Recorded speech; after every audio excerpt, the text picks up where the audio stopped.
Video చూస్తున్నటువంటి iDream media ప్రేక్షకులందరికీ నమస్కారం అండి. నా పేరు రమేష్ బాబు. మాది చెంచు గిరిజన మూలికా వైద్యం, నల్లమల్ల గిరిజన ప్రాంతం.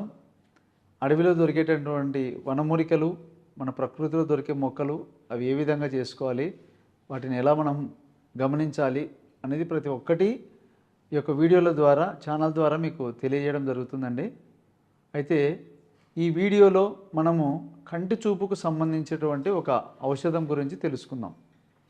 కంటి చూపు అంటే, కంటి చూపు ఎందుకు తగ్గిపోతుందంటే మనం తినే ఆహారం వల్ల.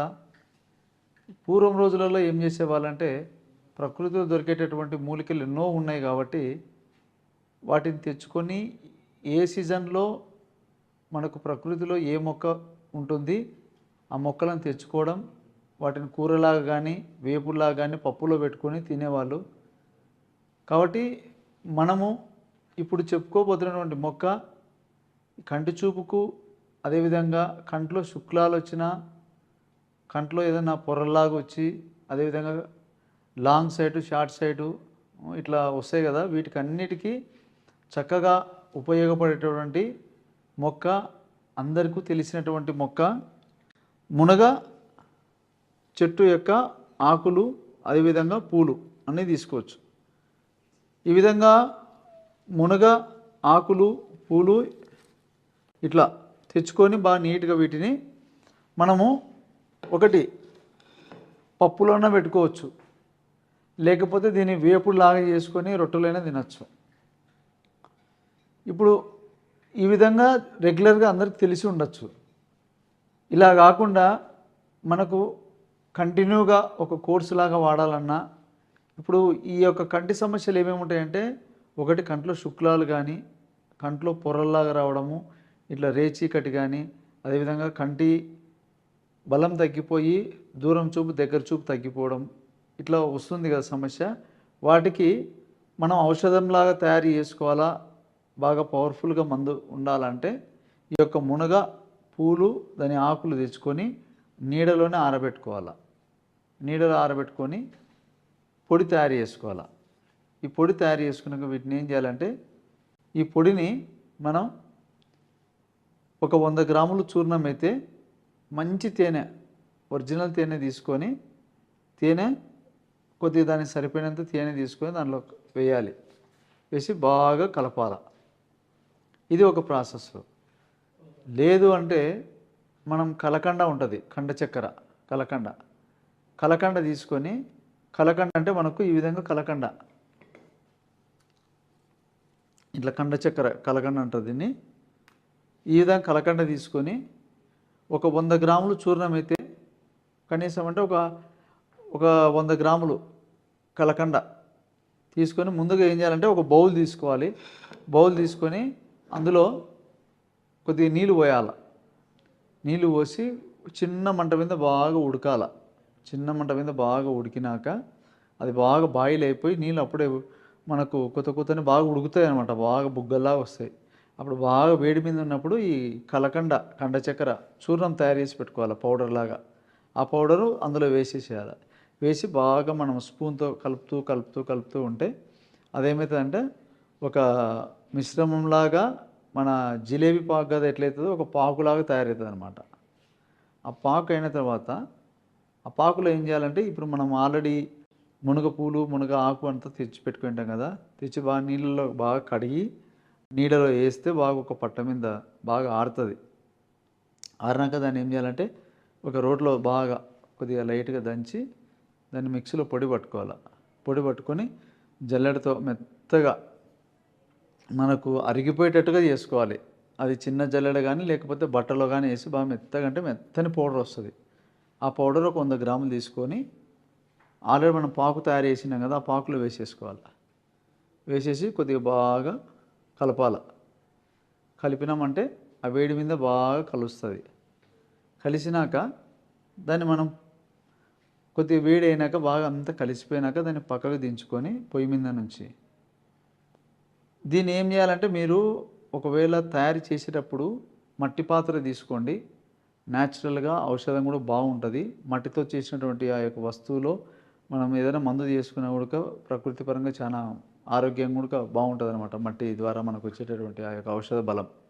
కాబట్టి ఆ విధంగా ఈ మట్టి పాత్రలో అదంతా వేసుకొని అంతా కలిపిన తర్వాత అందులో లాస్ట్కు కొద్దిగా ఒక 20 గ్రాములు 30 గ్రాములు కొద్దిగా నెయ్యి, సరిపోయినంత నెయ్యి కొద్దిగా వేసేయండి. ఆ వేడి మీద ఉన్నప్పుడే నెయ్యి, మంచి నెయ్యి వేసేసి బాగా కలిపేసి దాన్ని బాగా నీట్గా కలిపేసుకొని పెట్టుకుంటే మనకు ఏంటంటే రెగ్యులర్గా మనం పప్పులలో కూరలలో పెట్టుకొని తినడం మనకు రెగ్యులర్గా దొరకాలంటే పొయ్యి తెచ్చుకోవాలా. ఇప్పుడు ఈ విధంగా మనం లేహ్యంలాగా తయారు చేసుకొని మనం వాడినట్టయితే దాన్ని తయారు చేసుకుంటాం కదా, దాన్ని ఎట్లా వాడాలంటే పొద్దున ఒక చెంచా హల్వాలాగా తయారవుతుంది. అంత హల్వాలాగా తయారైపోతుంది కదా, అంత పాకులో అవి పొడి వేసి అంత నెయ్యి వేసి కలిపితే అంత ఒక హల్వా టైప్లో ఉంటుంది. తినడానికి రుచిగా ఉంటుంది. నెయ్యి వేసింటాం కాబట్టి బాగా మంచి టేస్ట్ వస్తుంది అనమాట.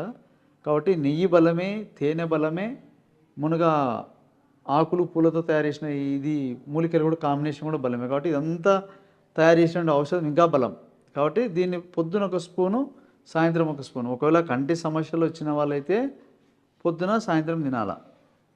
ఒకవేళ కంటి సమస్యలు ఏం లేదు అనుకుంటే కూడా లేని వాళ్ళు కూడా తినచ్చు. ఇప్పుడు మనకేం ఇబ్బంది, ఇప్పుడు మునగ కాయలు తింటాం మనము, మునగ ఆకు కూడా తింటున్నాము. ఇప్పుడు ఇది లేహ్యమే కదా, తేనె నెయ్యి ఉంటుంది పొడి, కాబట్టి ఒక స్పూన్ తినచ్చు వాళ్ళు. ఇంత ఒక మండలం వాడచ్చు.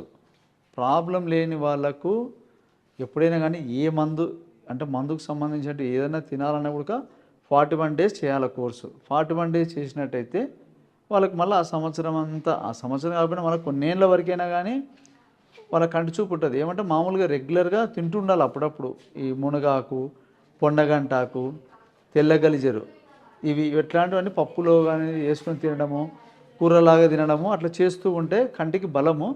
అలాగా మనం రెగ్యులర్గా చేసుకోలేము అన్నప్పుడు ఈ విధంగా తయారు చేసుకుంటే ఇంట్లో పిల్లలు తింటారు, మీరు తింటారు, అందరు తినచ్చు. అందరికి ఉపయోగపడేదే ఇది. ఏమంటే మనకుండే ఈ బిజీ షెడ్యూల్లో మనం ఏం చేస్తామంటే ఒక సమస్య వచ్చినప్పుడే దాని గురించి మనం ఆలోచిస్తున్నాం. అట్లా సమస్య రాకముందుకు ఇప్పుడు గ్యాస్ ట్రబుల్ కానీ, కంటి చూపు కానీ, తర్వాత ఏదైనా చిన్న చిన్న గాయాలు అయితే ఇంట్లో ఏదైనా పిల్లలు ఏదైనా కాల్చుకొని అంటే ఏదైనా కాలి పుండ్లులాగా అయిపోతుంటాయి. ఇట్లాంటి వాటి కానీ అంటే మనకు రెగ్యులర్గా ఎమర్జెన్సీగా ఏదైతే ఇప్పుడు హెయిర్ ఆయిల్ కానీ ఇట్లా మనకు ఎమర్జెన్సీగా ఉపయోగపడేటివి కొన్ని మనము సొంతంగా చేసుకోగలిగేటివి చిన్న చిన్న రెమెడీస్ కొన్ని మనం ఇంట్లోనే చేసుకోవచ్చు. ఇప్పుడు హెయిర్కి సంబంధించి ఆ ప్రాబ్లం వచ్చినప్పుడు అక్కడ పోయి ఇబ్బంది పడాలంటే హెయిర్ ఆయిల్ తయారు చేసుకోవచ్చు సింపుల్గా. నేను కొన్ని వీడియోలో చెప్పాను అవి. అట్లా అంటే కొన్ని మనం ఇంట్లో చేసి పెట్టుకుంటే టక్కనే ఆ సీసా తీసుకుంటాము, తయారు చేసుకునే ఉంటాం కాబట్టి వాడుకుంటాము. ఆ తయారు చేసే విధానం అన్నీ క్లియర్గా చెప్పింటాం కాబట్టి 1-2 సార్లు మీరు వింటే క్లియర్గా అర్థమైపోతుంది. కాబట్టి ఈ విధంగా కొన్ని మనకు పూర్వం రోజులలో అందరూ ఇళ్ళలోనే వైద్యం చేసుకునే వాళ్ళు, హాస్పిటల్కి వెళ్ళలేదు తక్కువ. ఏదో పెద్ద ఎమర్జెన్సీ కేసు అన్నప్పుడు మాత్రమే ఏదో పోయేవాళ్ళు. పెద్ద పెద్ద రోగాలు జబ్బులు వచ్చినప్పుడే చిన్న చిన్న సమస్యలన్నీ ఇంట్లోనే చేసుకునేవాళ్ళు. మన పెద్దలు కూడా ఇప్పుడు మనం తినే వంటలలో ఒక రసం తయారు చేసుకుంటే రసంలో అన్ని రకాల రుచులు ఉండేటట్టుగా కారము, ఉప్పు, వగరు, తీపి, చేదు అన్నీ కలిసేటట్టుగా దాంట్లో వేస్తారు. కాబట్టి రసం తింటే ఆరోగ్యానికి చాలా మంచిది అంట. అట్లా మనము న్యాచురల్కి మళ్ళీ మనం రావాలా ముందుకు. మనము పూర్వం రోజులలో ఏదైతే మనము పెద్దలు పాటించే వాళ్ళో వాటికి రావాలంటే మనం ఇట్లాంటి చిన్న చిన్నవన్నీ తయారు చేసుకుని ఇంట్లోనే మనం వాడుతూ ఉంటే మనకు ఈ యొక్క ప్రకృతి వైద్యం అనేది మనకు దానిపైన ప్రేమ, ఇష్టం అనేది పెరుగుతుంది. ఎప్పుడైతే మనకు ఆ ఇంట్రెస్ట్ పుట్టిందనుకో ఆటోమేటిక్గా మొక్కలపైన మనం అవగాహన తెచ్చుకొని వాడుతుంటే ఇట్లాంటివన్నీ మనం సొంతంగా తయారు చేసుకోవచ్చు. ఇప్పుడున్న జనరేషన్ పిల్లలకు కంటి చూపు తగ్గిపోతుంది, సైట్ వస్తుంది, ప్రతి ఒక్కరు అద్దాలు పెట్టుకుంటున్నారు. కాబట్టి అట్లా అద్దాలతో పని లేకుండా మనకు కంటి చూపు తగ్గకుండా ఉండాలంటే ఇట్లా మునగాకు కానీ, పొన్నగడ్డాకు, గలిజెరు ఆకు ఇట్లాంటివి ఉంటాయి. కాబట్టి ఈ మునగాకుతో తయారు చేసిన లేహ్యం మీరు తయారు చేసుకొని చక్కగా పొద్దున సాయంత్రం వాడండి. ప్రాబ్లం ఉన్న వాళ్ళైతే కనీసం అంటే ఒక 3 నెలలు కోర్స్ చేయండి. ఏదైనా ఒకవేళ అర్థం కాకపోయినా నా నంబర్కి ఫోన్ చేసినట్టయితే కూడా ఆ యొక్క ఔషధం గురించి క్లియర్గా ఇన్ఫర్మేషన్ మీకు చెప్తాను. ఏదైనా నన్ను కలవాలన్నా కలవచ్చు. కాబట్టి మీకు ఏదైనా ఔషధం ఒకవేళ పంపించమంటే కూడా నేను తయారు చేసినా పంపించగలుగుతా. కాబట్టి ఈ వీడియో నేను చెప్పిన వీడియో మీకు నచ్చినట్టయితే లైక్ చేయండి, సబ్స్క్రైబ్ చేసుకోండి. మా యొక్క ఔషధాలు ఏమేమైతే తయారు చేస్తున్నామో ప్రకృతిలో దొరికే మొక్కలు అన్నీ ప్రతి ఒక్కటి మీకు నెక్స్ట్ ఇంకా వీడియోల ద్వారా మీకు అన్నీ తెలియజేస్తాను. కాబట్టి ఈ అవకాశం ఇచ్చిన ప్రేక్షకులందరూ నమస్కారం అండి.